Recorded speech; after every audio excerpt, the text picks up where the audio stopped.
Someone play cartels?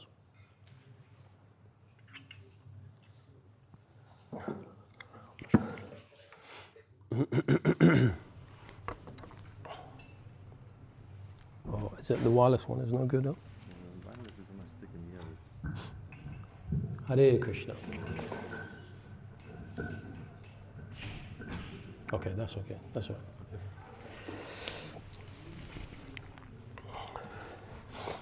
Jaya Radha Madhava Kunja Bihari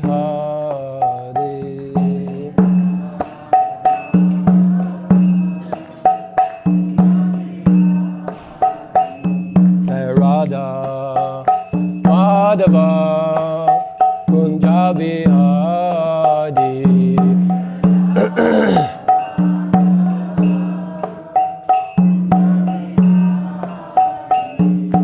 Gopi Jana Vallabha Girivada Dadi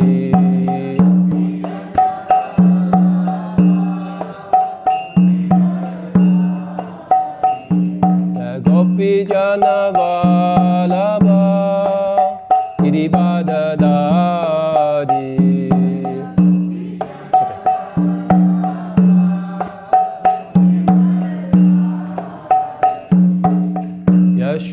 Yashodanandana Braja Jadaranjana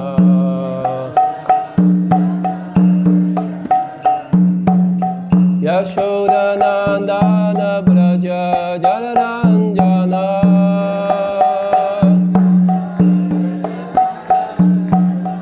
Yamuna Tira Vanachari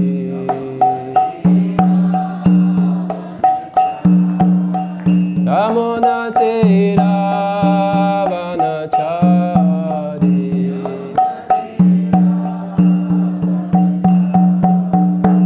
Jai Radha Madhava Kunja Bihari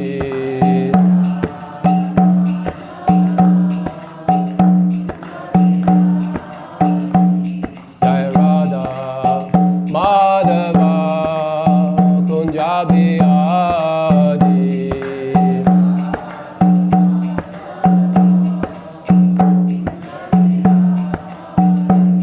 Jai Gopi Jana Vallabha Girivada Dadi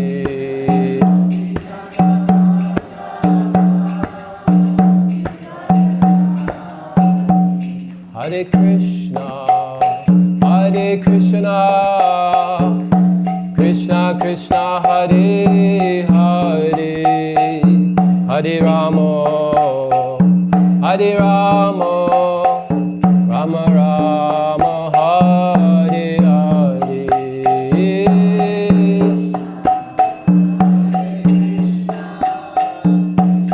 Krishna Krishna Hare Hare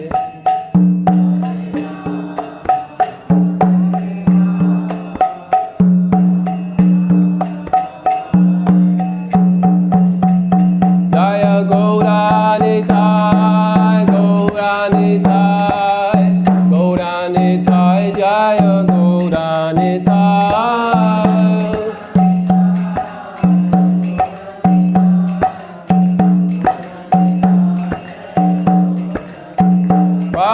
Prabhupada, Prabhupada, Prabhupada, Jaya Jaya Prabhupada.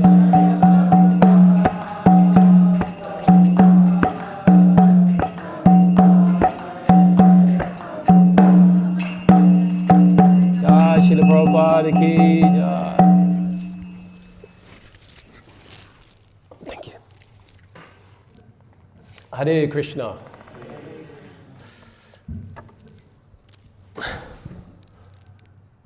So, thank you so much for inviting me here to speak. This has been a very nice exercise for me to go deeper into the Mahabharata. We have a bit of issue with the... so Raghunath Prabhu is going to control... You have the remote? No. Oh. So So Raghunath Prabhu is going to change the slides. We don't have an extension lead for the slides or a remote. So I'm going to have to signal to Raghunath Prabhu to change the slides. So we'll start off with the invocation prayers. So Raghunath Prabhu, if you can.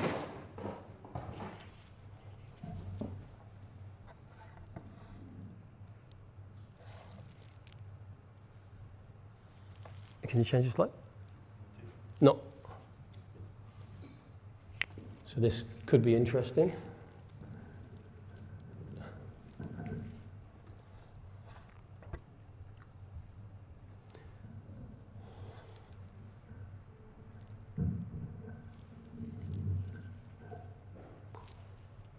Oh yeah, okay.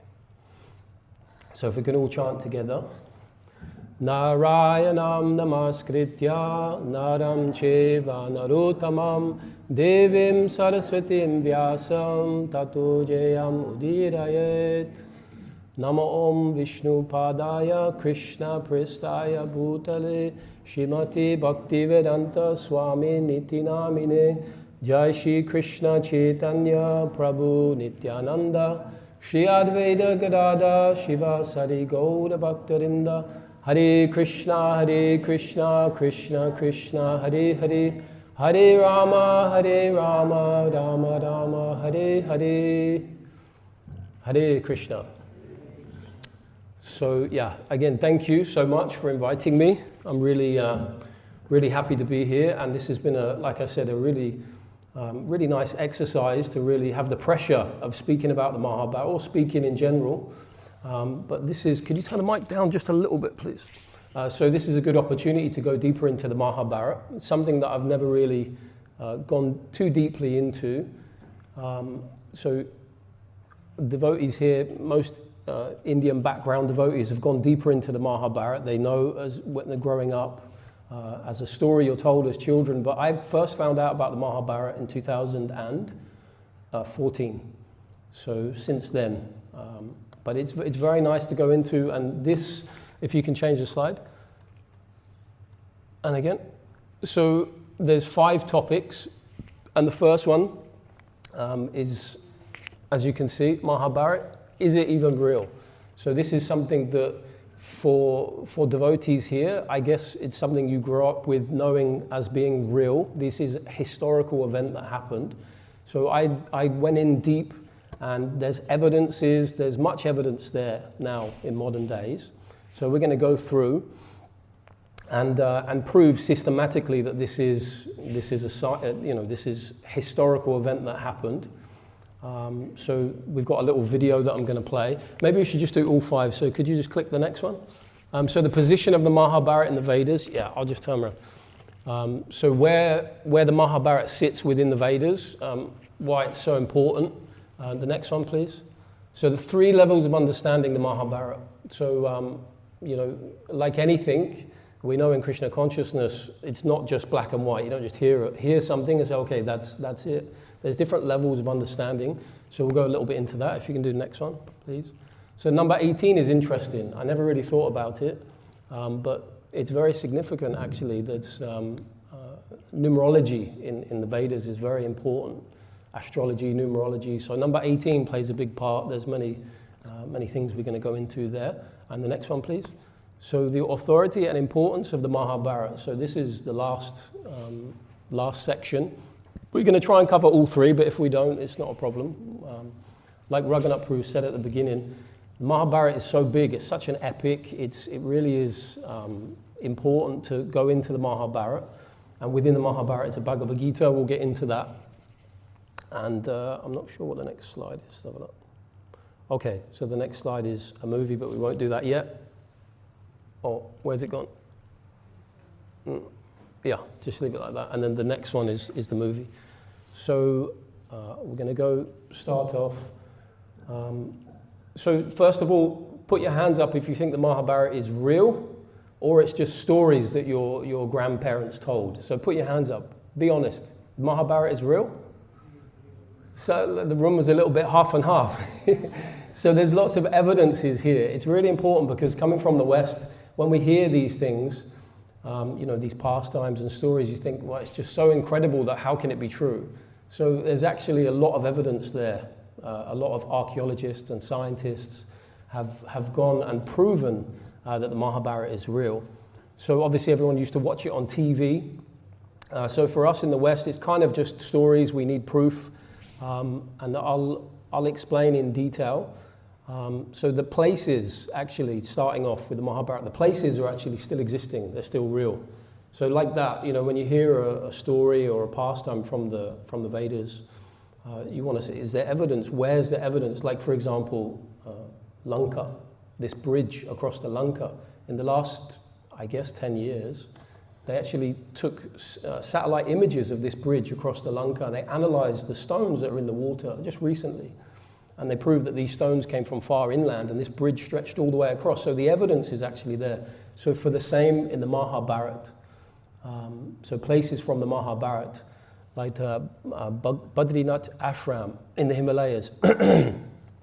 So it's spoken about in the Srimad Bhagavatam. It's like a retreat center for sages. So that's still there. You can go and visit it. So it's talking about in the Mahabharata, Hastinapur. So the capital of the Kuru dynasty is in New Delhi, so that's still there.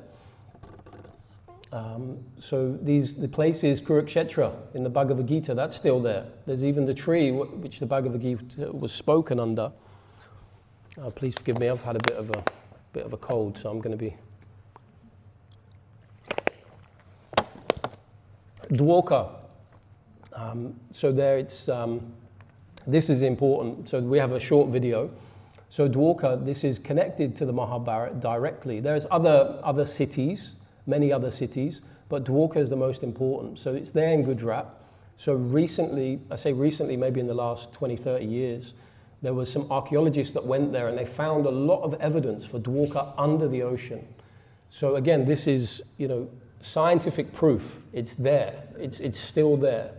And even Modi swam down into the ocean and he went to visit. So this archaeologist gives so much evidence and proof that Dwarka was actually there, and there's physical proof. So I think at this point we'll play the video. So Raghunath Prabhu, if you can go to the next one, and it should come on. No. Can you see the video there? It should be not, you go back because this is the next slide after. Is there like a black screen with a play in it? No. Uh-oh. Okay, yeah, there you go. Okay. You may skip forward maybe like a few minutes, but you can play it and see if it comes up. It's an older video. There were many videos online, but this one had the most amount of evidence and is it going to play? Uh-huh. Maybe turn the volume up a bit. Once upon a time, an ancient Indian legend begins. There was a city called Dwarka, a city so wondrous and beautiful that Hindu scriptures describe it as a fairy tale kingdom.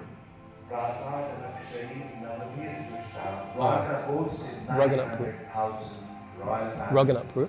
Maybe just skip forward because it's 10 minutes. Just skip forward like a bit more. Yeah, from there. No, back a bit. Yeah, from there. And its source, the Bible of the Hindu world, the Mahabharata, one of India's most revered scriptures. The Mahabharata also tells of Krishna's end, his city, the golden kingdom of Dwarka, swallowed by the sea and lost forever.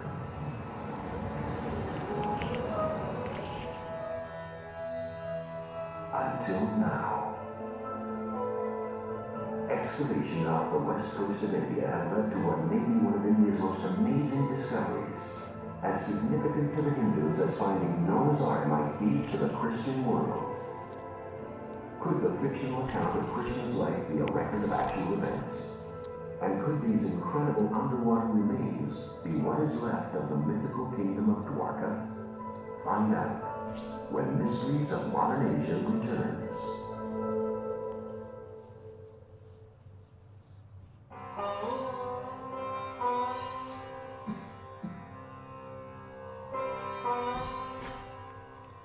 Dwarka, lying town on the western coast of India, off the Arabian Sea, is a fishing town, home to 52,000 people. It shares the same name as the legendary magical kingdom described in the ancient Hindu scriptures. But the only similarity between the two today are the thousands of pilgrims who come here to worship Lord Krishna, the Hindu god of devotion.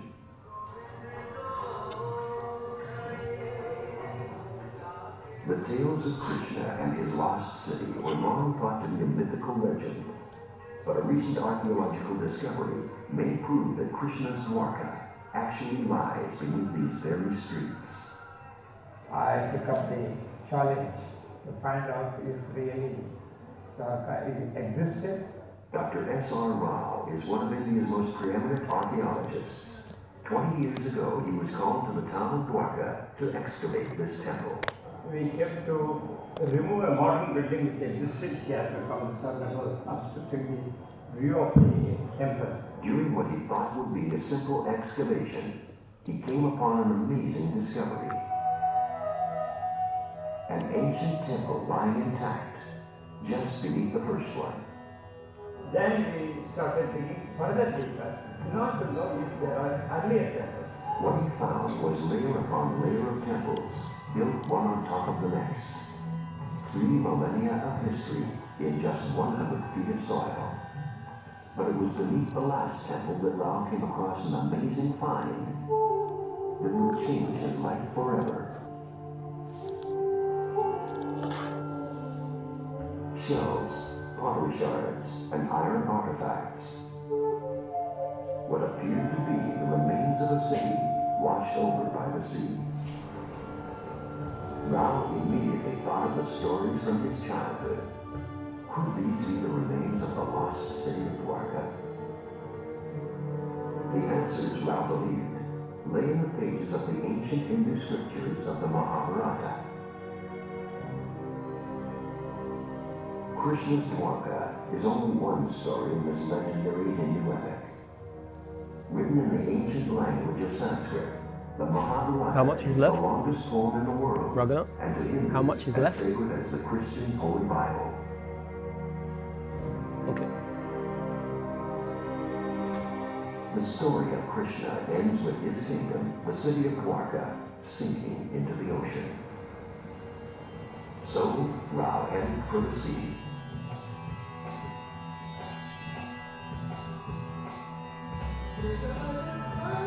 So I might not be able to pause it, but you'll see there's a little square white identification card for Dwarka.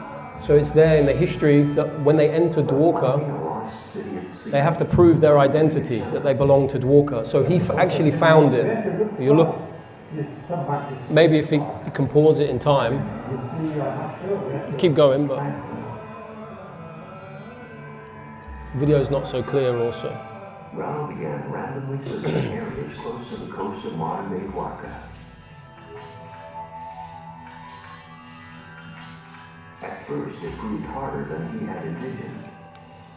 Divers wrestled with the strong currents of the Arabian Sea and murky waters. But his efforts soon paid off. Not far off the coast of present-day Dwarka, Rao and the divers stumbled upon a discovery even greater than he had imagined. On the fourth day, Do the- we found these blocks of stones. Do the lights dim in here? Do these lights dim? Can you dim these ones and try and dim them so we can see the screen a bit better? Appeared to be an underwater metropolis. Massive sandstone walls, streets with cobbled stones, a drainage system, and a huge gate all pointed to a large city.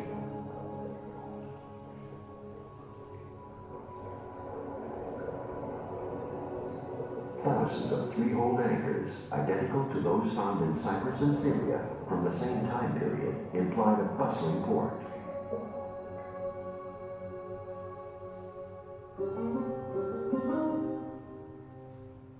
Rao then followed the trail of ruins to an island located 19 miles out to sea.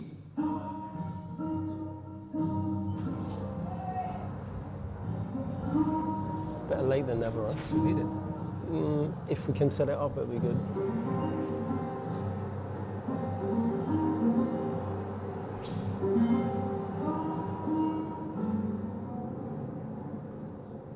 It was here, not far from modern civilization, that Rao came across another discovery. Standing in plain sight for centuries were the remains of a walled structure. First we saw what was on the shore, and that was a small bit of the big fortification. And as we went further up, we came across that 150 meters long wall. Rao's discoveries became a lifelong mission. Over the next 8 years, his excavations eventually uncovered the remains of a sprawling city of around 10,000 people. Is that it? Oh, okay. Sure. Okay. I thought there was a little bit more. Okay. Can you go back, back to the blue screen? So I didn't see it there. Maybe I was distracted, but there was a little square. I have a picture of it, but I can't get it up because we're not connected. But it's a little square white tablet. It's very small like this, and it has a specific carving on this little tablet. So he actually found that, and you could see it in the video, that this was the soldiers that were on the gates of Dwarka. Every citizen that came in, they would have to prove that they were a citizen. So they have like an ID card, which was, he actually found it there in the ocean, and on the little island off the ocean. So this is direct proof. When people say, I want to show me proof that God exists, or God's real, or these stories are real. So this is very significant, because if you can prove one part of this, we know that all of it has to be true, because it's all spoken about in these books, the actual place, what happened there, the events. So I'm trying to connect this. I don't know how this,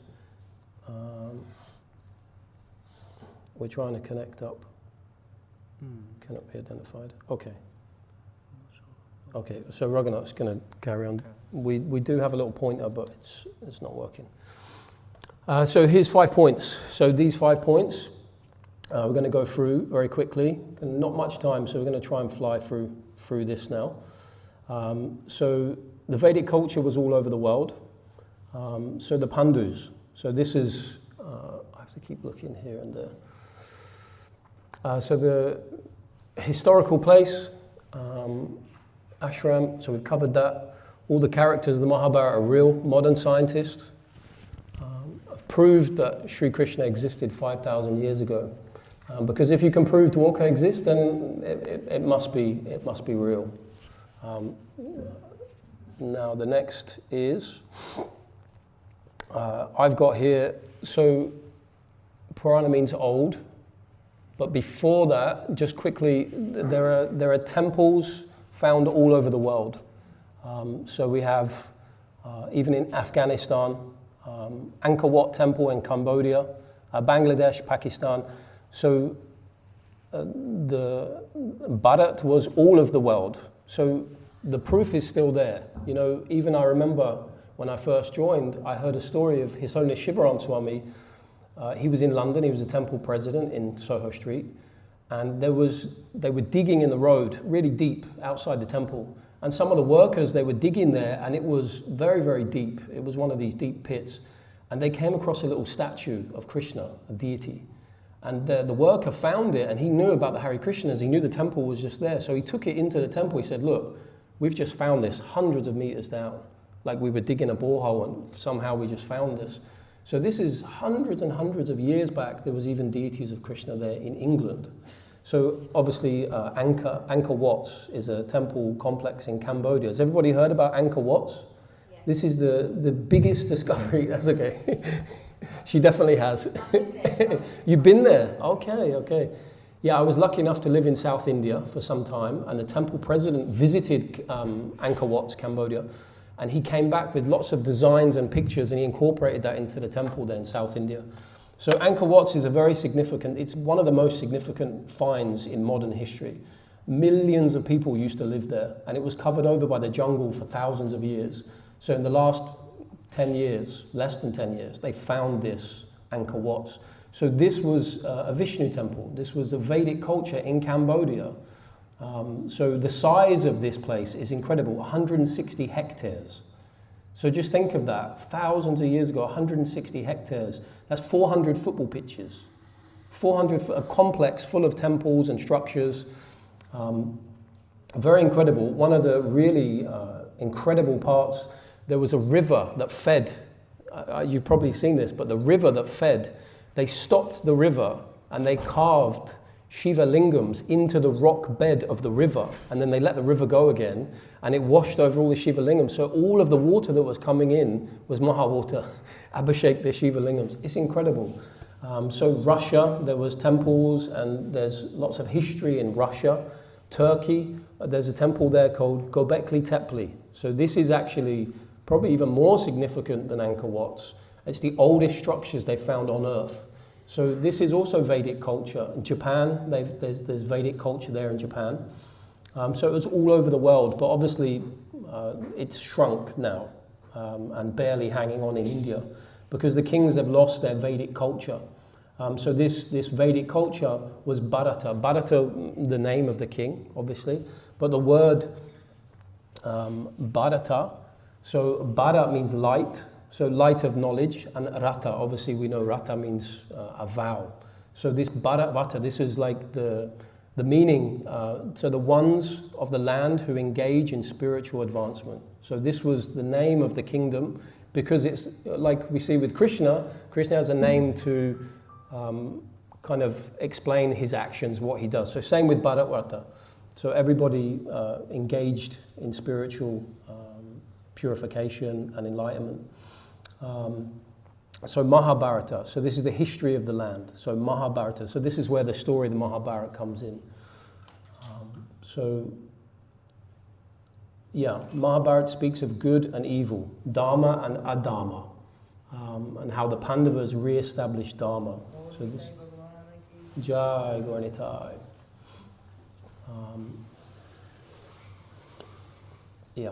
So we played the movie. Actually, the movie was supposed to be played now, but I did it backwards. That's okay. So the Puranas. Puranas means old, not like the fish.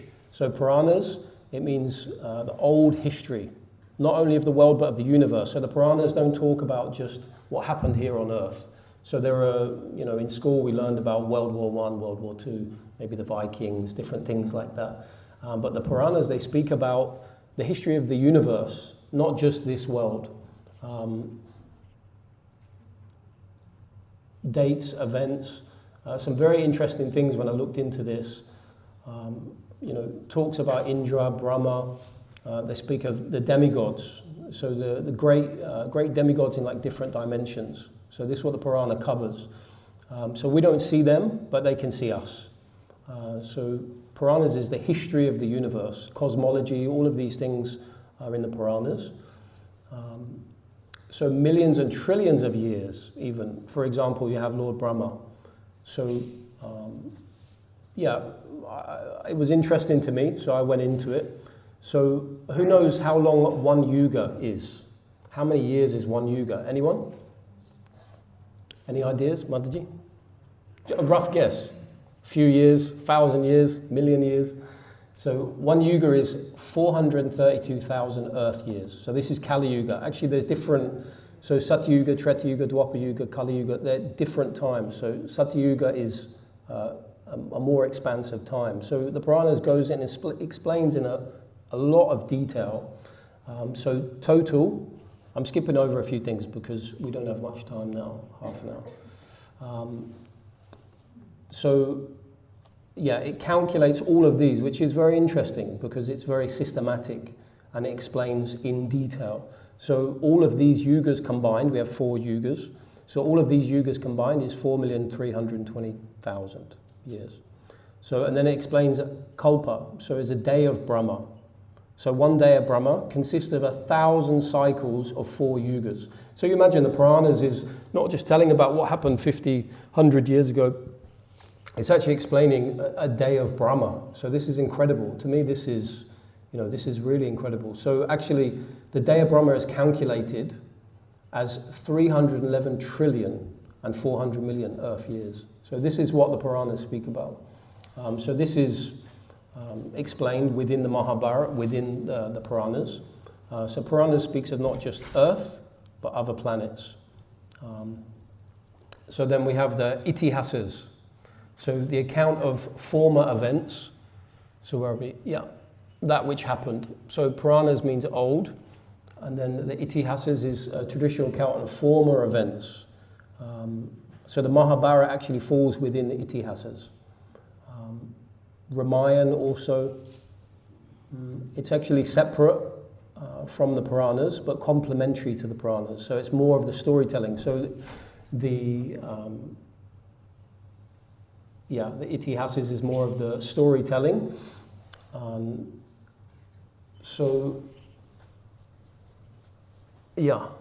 Then the next one is number 7.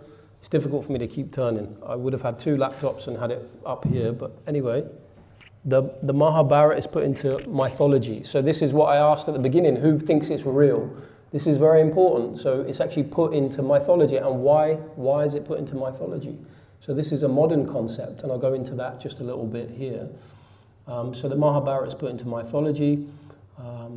In libraries, if you go in there and if you speak to certain people, they'll say it's stories, different stories of supernatural things.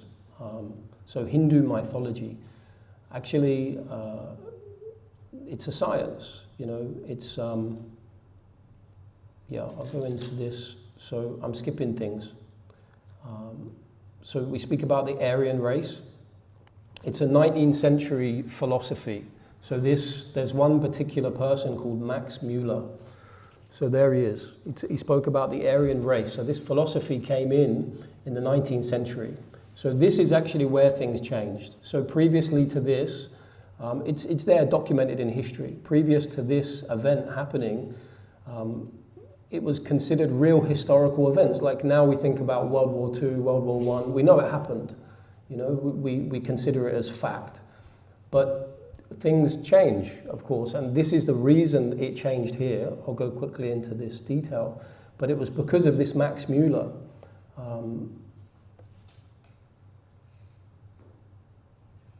They spoke about the Aryan race. So Max Muller in 1876, Max Muller wrote, India is much riper for Christianity than Rome or Greece.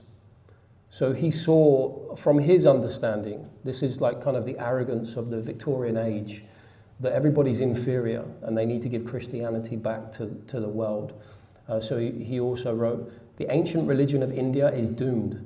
And if Christianity does not step in, whose fault will it be? So Prabhupada spoke about Max Muller, actually. He went into the Houses of Parliament and he kind of pleaded his case that India has been conquered once. So there's more quotes. There's a few quotes here.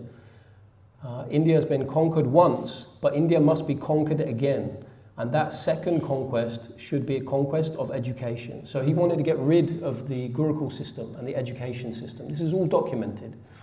So the purpose of Max Muller was to try and prove that the Vedic culture and all of this mythology and all of this stuff is not real. And the reason he wanted to do that is to implement Christianity. Max Muller believed that studying their own ancient literature, because these are all quotes from him, he wrote books also, Indians would experience a reawakening of national pride, but that his education should be impregnated with Western ideals. So he didn't want people to study the Vedas. He didn't want, this was his main thing, that he didn't want them to study, and he was trying to prove that it did. Prabhupada said it was a drain cleaner's inspection. I think he took all the worst bits from the Vedic culture and he made a book and he presented this book. But obviously anyone can do that. Anyone can take bad parts from anything, can compile a book. So he spoke about different topics like, I'm not sure the name of it, but wives, they jump on the funeral pyre. You know, and it's there within the Mahabharata, Mahabharata also. So he brought this to the forefront, and, you know, the caste system and all of these things he kind of brought to the forefront, but it's his lack of understanding. He actually studied the Vedas, but he didn't practice them. So his understanding was not complete. So he spoke about the role of Sanskrit. He saw his translation of the Vedas as a way to show that the ancient religion was not as pure as believed. which he hoped would lead to abandonment of modern Hinduism. So it's very interesting, you know, why do we believe the stuff we believe? We watch TV and you know, people tell us things about Vedic culture or the history, but where did it come from? You know, did we learn it from Prabhupada? Did we learn it from Prabhupada's books? Or have we heard it somewhere on the news or from some person that's supposed to be an authority? But as you can see with these quotes here, yeah, he was supported. Max Muller was supported by the East India Trading Company and by the British government, who funded his translations of the Vedas. So he actually compiled it. It wasn't just India, but other cultures. He did the same thing. He compiled different books. So the name of the books is Iliad and Odyssey. Iliad and Odyssey. So they compiled a lot of different books to prove that other cultures and other religions were inferior.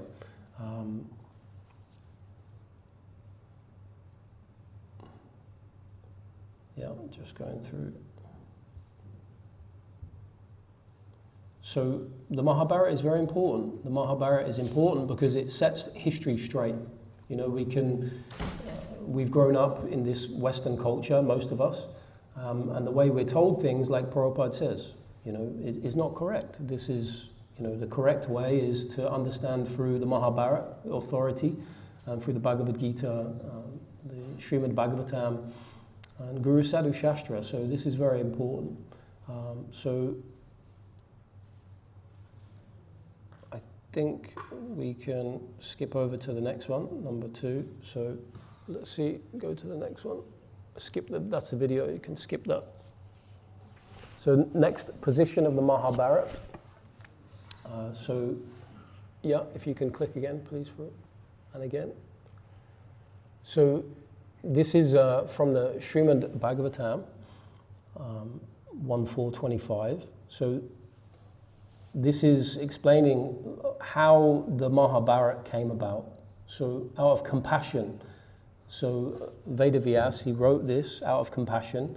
The great sage thought it wise that this would enable men to achieve the ultimate goal of life. Thus he compiled a great historical narration called the Mahabharata for women, laborers, and friends of the twice-born. So it's very interesting because Prabhupada mentioned that we're all Shudras in this age. So this is for us. Well, for me, you're all Vaishnavas.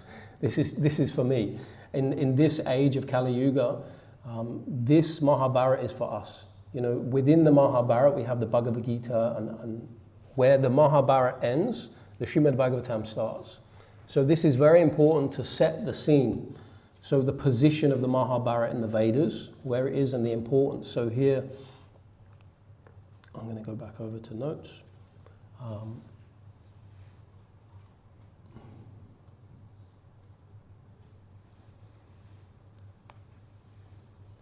Yeah. So he divided the Vedas into 4 parts, and then compiled the Mahabharata, but he wasn't satisfied. So Vyasa wasn't satisfied with this. You know, it's good, and he spoke the Bhagavad Gita within that, which is the essence of all Vedic teachings, but he wasn't happy, he wasn't satisfied because Krishna wasn't at the center. Krishna wasn't glorified. So then he went on to compile the Srimad Bhagavatam, or it was compiled. So yeah, this is an important point, that Krishna is there at the beginning, middle and end of the Mahabharata, but he's not the main character. Pandavas are the main characters. So that's why he wasn't happy. Well, not happy, but he wasn't satisfied. So then he became satisfied by establishing Krishna in the center. So he edited the Vedas for the less intelligent men. So this would enable us to achieve ultimate goal of life. You know, he compiled this narration called the Mahabharata for women, friends, and laborers. Friends of the twice-born, laborers. So we all know that we like stories, we like drama. Everyone has drama in their families. Everyone, you know, sometimes devotees go to watch like films like Avatar, like this, because we can, you know, we can relate to it. I've heard devotees going to see it because it's actually there. You know, you can see they're changing bodies, the soul is there. So we're still attracted to this. And the Mahabharata, they should make a movie out. I mean, there is movies there. I've never seen them. I've heard from devotees that there's great. Actually, it's interesting because I heard that when televisions were invented in India, nobody was interested. Nobody cared about TV because they had Mahabharata, they had Ramayana. And that's actually what we're attracted to, these stories, these pastimes, the drama, the different things that happen within the Mahabharata that attract us.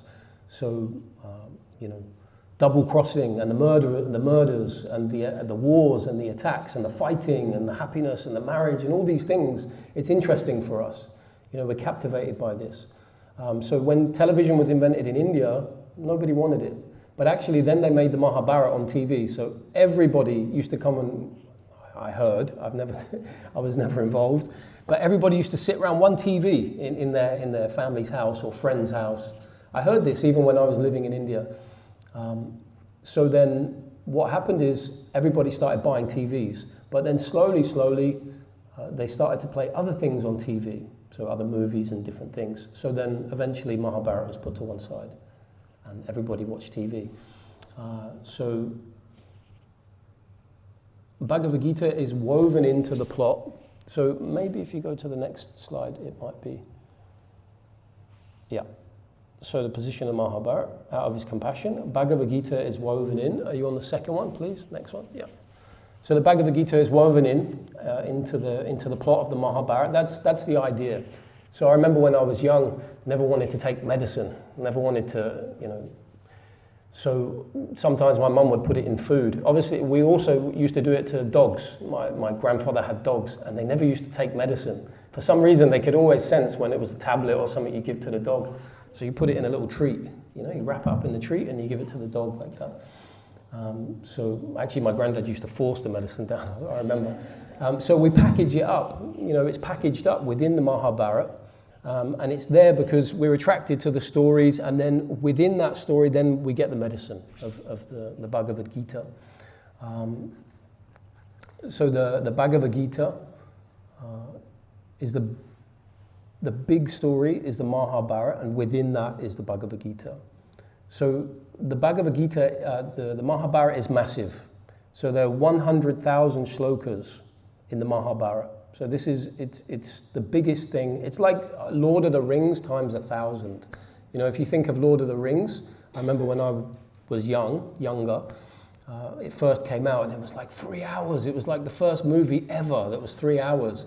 And Mahabharata, if you put it in comparison, it doesn't even compare. It's like not even the introduction.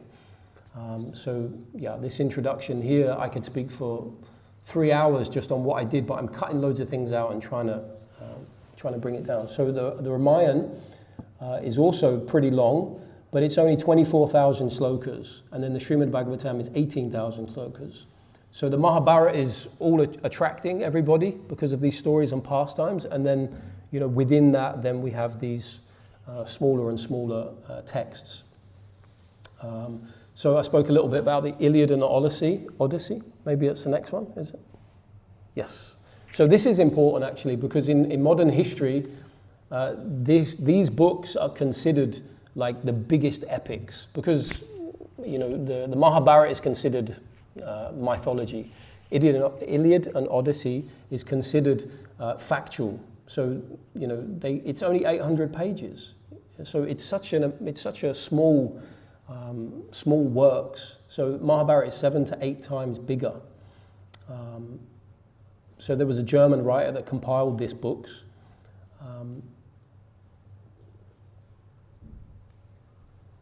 Yeah.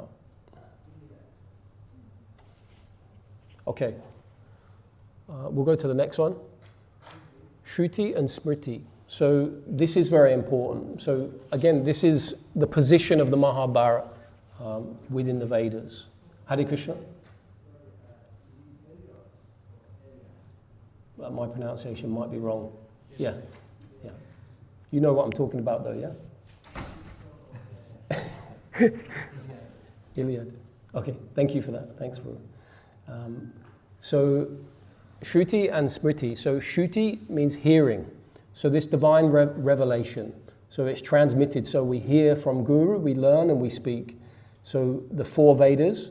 So it's eternal in nature. And it's a spiritual authority. So this is the foundation of Vedic wisdom. The foundation of Vedic practices. So we have the 4 Vedas. So I went over it a little bit at the beginning. Rig Veda, Yajurveda, Samaveda, Atharvaveda. So it's not human in origin. So this is the Shrutis. So it's not human in origin, and it was kind of divine revelation to the sages. So it wasn't made up by anybody here on earth. They received it like Wi-Fi. So it didn't come from any material thing. So the sages they had divine revelation. And this is a good way to explain it, like Wi-Fi, because someone says, well, how can you get divine revelation? So it's just like, how can you receive information just from the air? It's possible. We see evidence of it. We're all coming here and we try to connect to the Wi-Fi to receive information. So this is how it was received. And Smritis, so this is kind of tells the truth about what happened. So it happened like this, like that. And it's more from a human source. And it's kind of can be flexible. So it's kind of the actual events. So this includes the itihasas, so the Mahabharata. So these are stories that were told. And it's kind of a framework that guides our life and how to live and how to uphold Dharma. So the law books, the Dharma Shastras are within that. Manu Samrita. So these are all like the law books for humanity. What is the next one, please, Prabhu? Jai Gauranitai Ki Jai. The itihasas.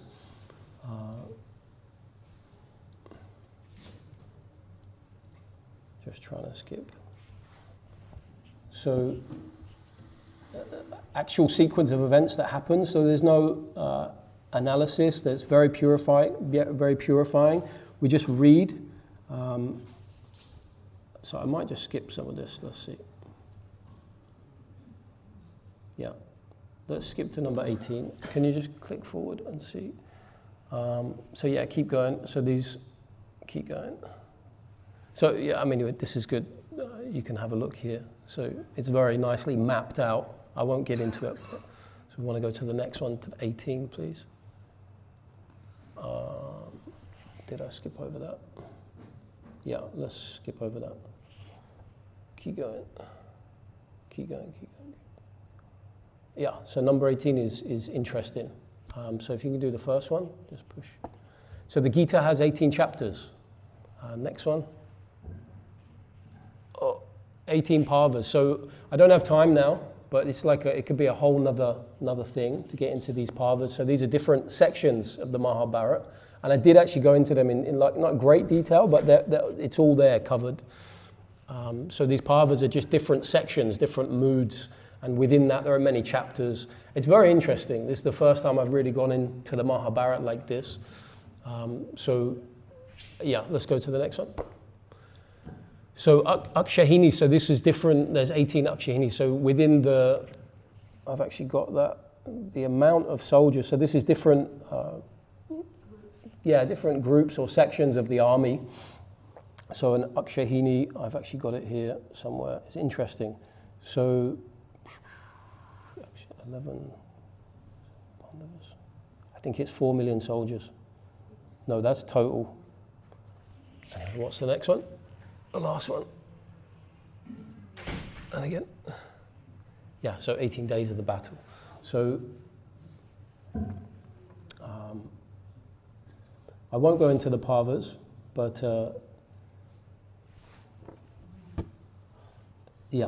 so divided into 18 parvas. So the Kurukshetra battle lasted 18 days, and chapters of the Bhagavad Gita and the Akshahinis. So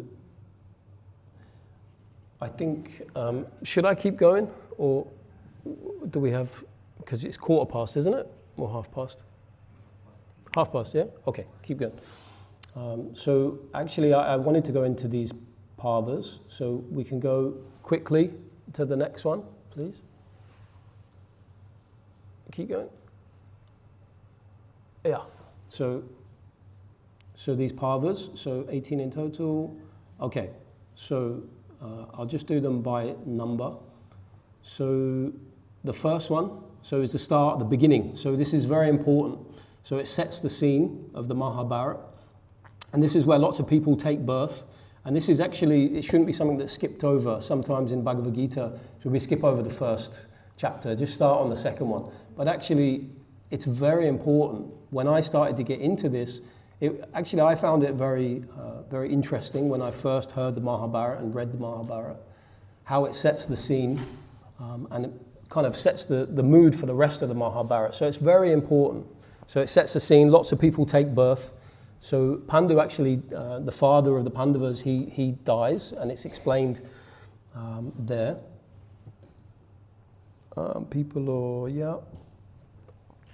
Overview or the structure. So the next one, number 2. Yeah, I'll just call out the number. So the next one, number 2. So this is where the gambling match happened. So maybe in the next presentations, I'd like to go into each pastime, and then you can go a bit deeper. It's a bit more interest. This is more of an overview, so I'm just trying to get the information there. But I would like to obviously go into the pastimes and kind of learn the lessons from the different pastimes. So the second parva, this goes into the gambling match. So kind of why it happened, why Yudhisthira gambled. This is very important. I was asked the other day, why did Yudhisthira gamble? He's supposed to be Dharmaraj, like gambling's not good. So it goes into that. So the pastime explains nicely. Why did he gamble? What were the consequences? Draupadi was disrobed when she was in the palace, the assembly. No one helped her, so this is explained in that parva. No one helped her. Why did no one help? Only Krishna came to help. So the Pandavas were cheated, and then they went into the forest. So number 3, they're all up there, yeah. Number 3, so they went into the forest. At 12 years, they went into the forest. And they used actually this time in the forest for good, for self-development. So there's many, many stories that I would like to pick out, but I'm just going to quickly run through. So a lot of self-development. So they met different rishis and saints. They gained immense power. So one of my favorite pastimes is Bhima met Hanuman. So this is very interesting. Bhima met Hanuman. He's from a different age, he was still around. So Hanuman's still around. And then it was really nicely explained that actually Bhima, when he went looking for flowers, he came in contact with his half brother. That was like he saw him as like an old monkey laying on a path, and he tried to move his tail and he couldn't. So that was a very nice pastime. Arjuna went to heaven. He meets Indra, gets loads of weapons, different celestial weapons. He meets Shiva. He gets different powers. Number 4. So they hid themselves. They disguised themselves. This is a very not controversial, but people say, so we can get into that another time. So actually, Arjuna, he kind of disguised himself as a eunuch, and he was a dance teacher. So that's like something completely opposite to a Kshatriya. I think, why would he do something like that? So 12 years they were in the forest, and 1 year they had to be incognito, so no one could find them. And if they were found, they would start again. So within that time, just at the end of that time, Arjuna actually defeated everybody, all the Kauravas on a battlefield. So even before the Mahabharata and the Great War, Arjuna defeated everybody. So that's, it's very telling, the power that Arjuna had. So he defeated Bhishma, Drona, Karna, and he put them actually all to sleep. He made them all sleep. So just at the end then, the 13 years were up. So just at the end, they kind of realized that, well, this must be someone special like Arjuna. So number 5, so this is where the Pandavas put in a lot of hard work in the sense that they tried to stop the war. So this is when they come out of exile, and they were not given what they were promised. So actually, Krishna tried to stop the war at many times, many occasions. And this was kind of the last talk where Krishna went and spoke to the Kauravas and said, well, at least give them 5 villages. You don't want to give them the kingdom, but give them 5 villages. And they refused. Not only did they refuse, he tried to arrest Krishna. They tried to arrest Krishna. So number 6, so this was the start of the war. So the war happened. Bhishma was in charge, and this is where the Gita was spoken, in this parva. So this parva is very important, number 6. So Bhishma was in charge for 10 days, and on the 10th day, Bhishma, he didn't die, but he was kind of defeated. He was on a bed of arrows. So number 7, Drona then became in charge for 11 days. So the 11th day to the 15th day, yeah, Drona was in charge. And this is where Abhimanyu died. And this special array on the battlefield, the Chakravyuha, is kind of unstoppable, and this is where Arjuna's son kind of fell in to this, and he was killed also. So Arjuna then vowed to kill. So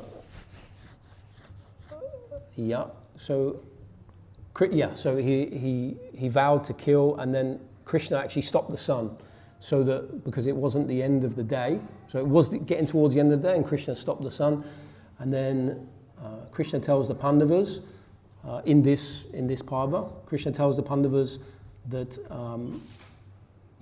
say that you've killed Ashvatthama, the elephant, and then the son of Drona, but obviously Drona was killed because he thought his son was killed. Then this next parva, number 8, so this was the 16th to the 17th day. Karna was in charge. It was a big battle, and it's kind of the final battle. Not the final battle, but it was getting towards the end. It was the final battle between Arjuna and Karna. So famously, his chariot wheel was stuck in the mud, and Krishna said, "Kill him now," while he's stuck in the mud. But actually, it goes against the culture of the Kshatriyas. So number 9, so this parva, it was kind of the last days of the war. So Shelya is in charge, and then he's killed by Yudhisthira. This is like the final battle. He actually, Shelya, and then Dhritarashtra runs. He runs away, hides in the lake, and then he won't come out. And then eventually he comes out. The Pandavas said horrible things to him, and he just couldn't stand it. So he came out, and he had to fight with Bhima. So Krishna helps him, actually, very famously. So many nice pastimes. I'm just completely skipping over everything. But Krishna explains to Bhima to hit him in the thigh. So there's a nice pastime behind that, how that happens through his mother's divine vision. She had so much power. That she made his body invincible, but not this part where his cloth was, so that's how he was killed. And then number 10, so this is where Ashvatthama, actually right at the end of the battle, Ashvatthama goes in and kills the sons of the Pandavas. Actually, it's really interesting because at the end of the war there was 2 camps, and they used to go into each other's camps, and at the end of the war they actually slept in the opposing side's camp. Because they won, they wanted the spoils of their camp. So the Pandavas went in and slept in their camp, the opposite side, the Kauravas' camp. And they left their sons in the other camp. So Ashvatthama actually went in there and killed the sons, killed all their sons when they were sleeping. So that's a pastime in itself. And then, it's explained how he was killing them, and it's really, really graphic.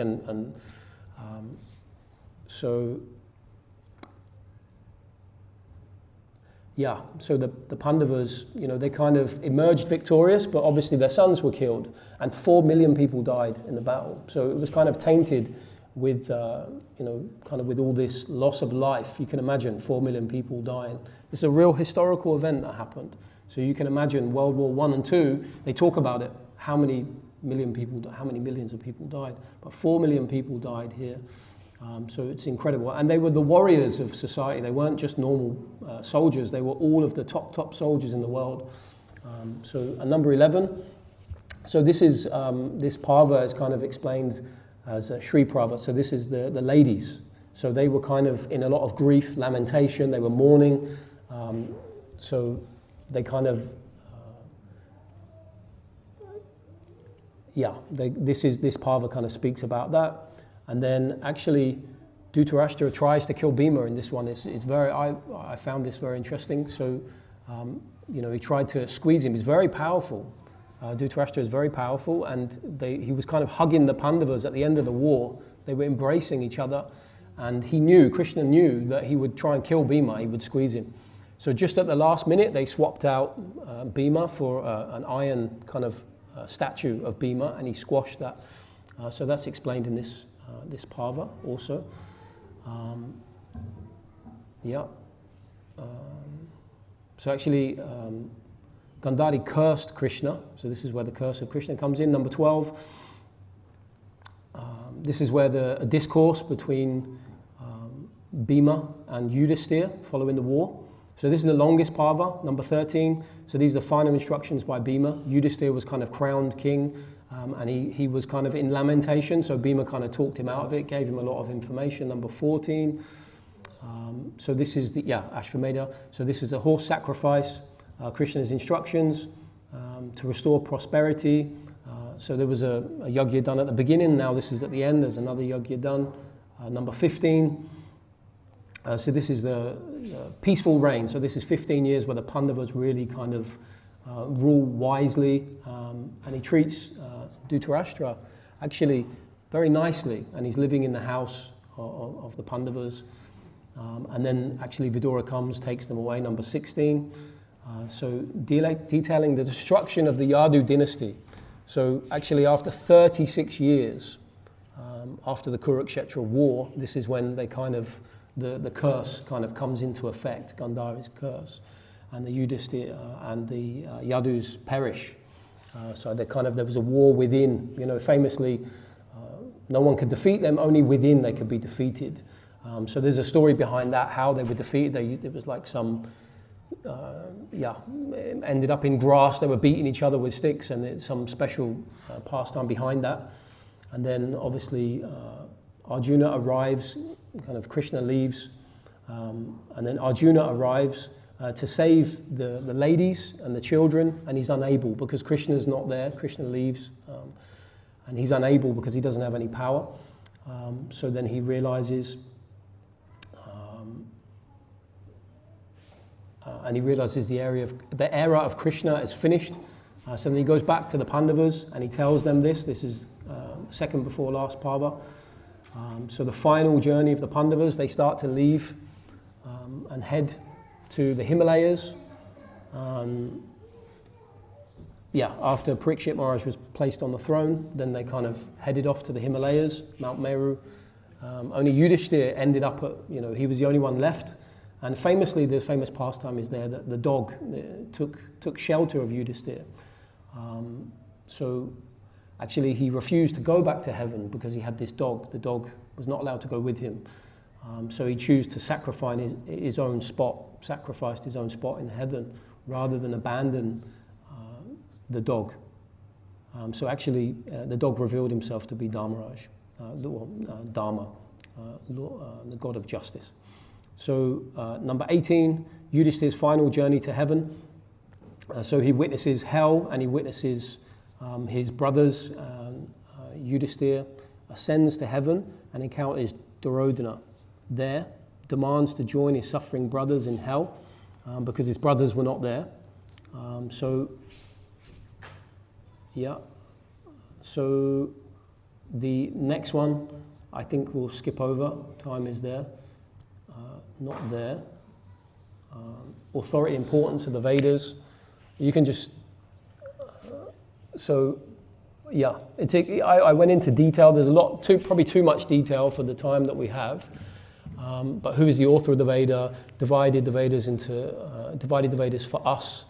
The great sage didn't make up. So it's just kind of, I'm not sure why the title is not there. Maybe click once more. The title might come up. Yeah. So the importance and the authority of the Mahabharata. So reading the Gita gives us the highest benefit. I won't go into it, but if you just click on the next one, it's not on here because I did. So glorification of Krishna. So this is the whole point. So the whole point of the Mahabharata, the whole point of these texts is to glorify Krishna. This is the most important thing, that Krishna is there at the middle, at the beginning, middle, and end. So the Mahabharata is glorification of Krishna because he's there right at the beginning, he's there throughout the middle, and he's there at the end. And it glorifies Krishna, the Mahabharata. And then obviously the Bhagavad Gita goes into a lot more detail. And then we have the Srimad Bhagavatam, which is a very detailed study of Krishna. So Next time, I would like to go into one specific pastime, and it would be kind of a lot more tasteful. I think I just tried to skim over as much as possible. So if anyone has any points, anyone wants to raise anything, I think we have a few minutes. But otherwise, we have time for a few questions or something. Oops, watch your head. I know there was so much information in there. I tried to get it all out, and I cut out loads of things. But maybe if someone has some reflections or any points that they remember about the Mahabharata, any famous pastimes, or anything that I didn't cover that they want to say, maybe one of the senior devotees could say something. No? Okay. Okay. So yeah, I think we can stop there. Maybe Raghunath, if you want to say something, maybe, or you want to. Hare Krishna. Hare Krishna. So we give 18 points for Eka Varna for this presentation. Haribol! Thank you. Thank you so much. Excellent. Looking for the other 18 parts.